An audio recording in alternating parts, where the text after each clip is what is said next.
it's very true that we're always anxious to improve our circumstances. We're always anxious to fix the things around us. But so many times we're not anxious to improve ourselves and fix ourselves. And so the whole teaching of this is that when we start in life, you probably started off like I did, and that is with goal setting.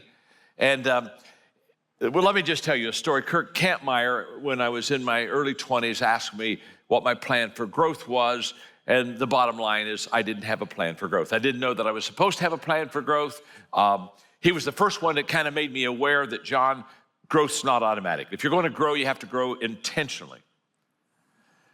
And so I said, okay, I'm going to grow intentionally, but I didn't know how to grow. I mean, no one ever, it's one thing to ask yourself if you have a growth plan, but I didn't have a growth plan. And I went to my friends and asked them if they had a growth plan, and none of them did. And so I desperately began to say, well, how do I grow myself? How do I develop myself? And so I brought something very personal to me today because I'm holding in my hand where I started my growth plan. This is the dynamics of personal goal setting, and it's Personal Success Planner, and it was by Paul Meyer, Success Motivation Institute. And this is where I started. This is my first, I paid $799 for this, okay? And when I paid $799 for this, that year I started off as a pastor. That year I made $4,800. So this was huge. This was a lot of money, and I had to save up for it. I didn't have that kind of money. And so really 6 months of trying and saving, we finally got to this. And so this is where I started. And it's just very important. It's very special to me. But I started my personal growth plan with a goal-setting teaching. And it's got cassette tapes in here, and it's got workbooks, and I worked it through. And I really went through this personal growth plan 3 times. The first time I got it, I threw it back to get some more, and it took me, so I went through it 3 times. But the reason I brought this with me today is for a couple of reasons. One is this is when people say, what's the best investment you've ever made in your life? The best investment I ever made in my life is right here.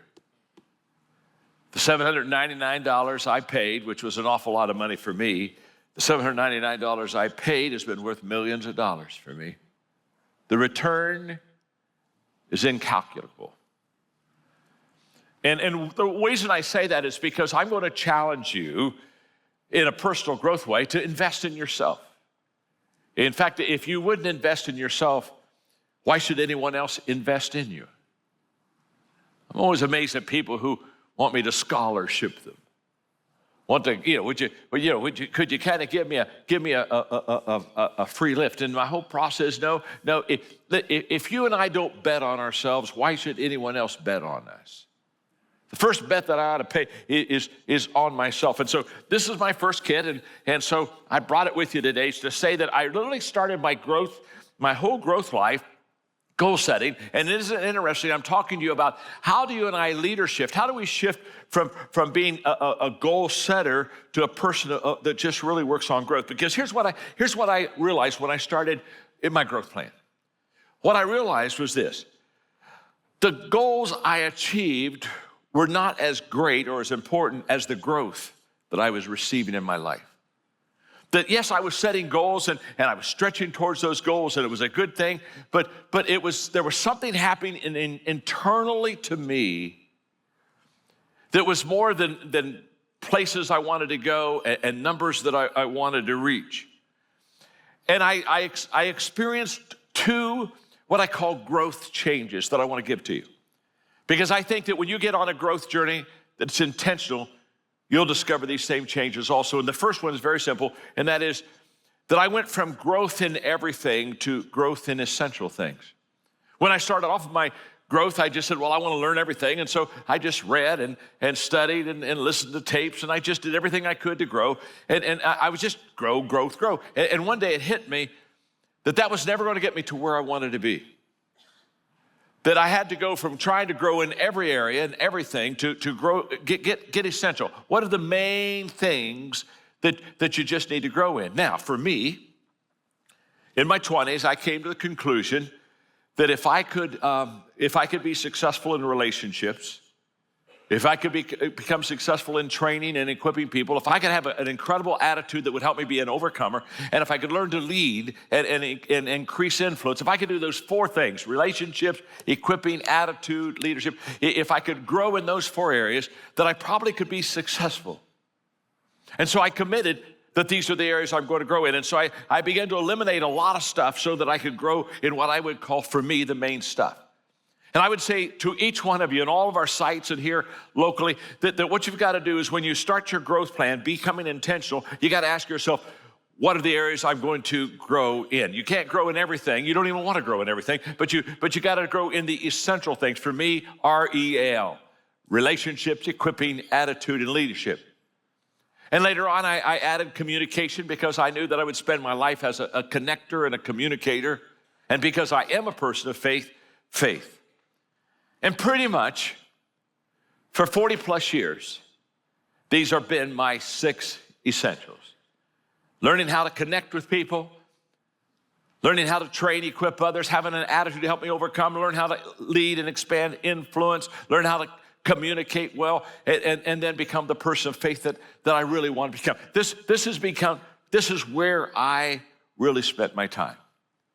The second change I had in the area of growth was I went from growth with a timeline to growth without a finish line.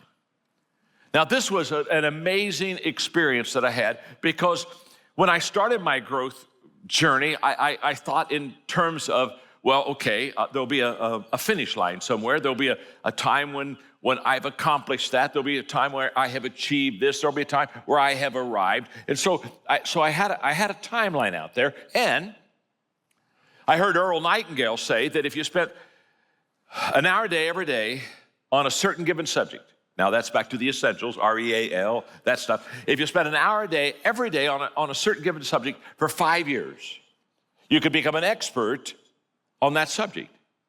Now, that really excited me because at this time I'm falling in love with leadership.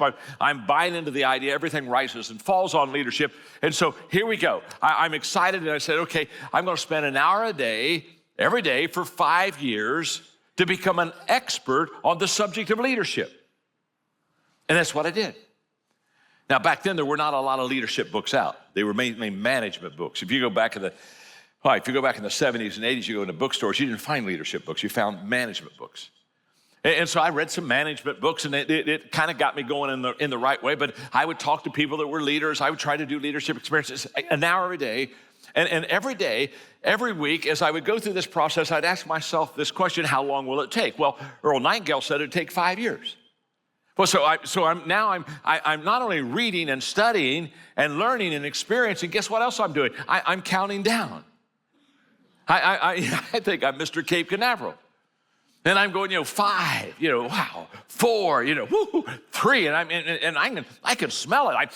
It's out there. I'm getting close. There's going to be some light in this tunnel pretty soon. And I was about halfway in this 5-year run of countdown until something happened.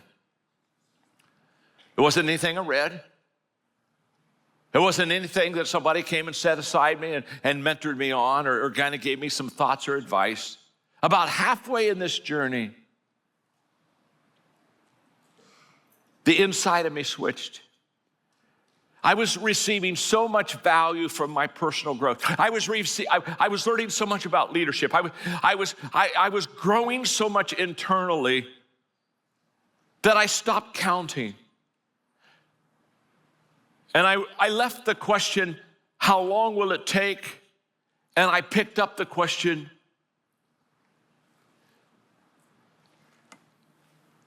how far can I go?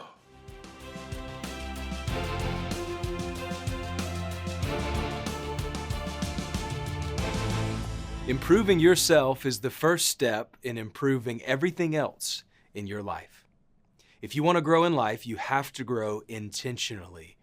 And today we will learn how to create a growth plan for your success. We need to move from growth in everything to growth in essential things. So ask yourself 2 questions. Number 1, in what areas are you going to grow? And number 2, what would you eliminate to focus on the essential areas of growth? Can't wait to see you right back here tomorrow for day 3 of our journey in developing a personal growth plan together.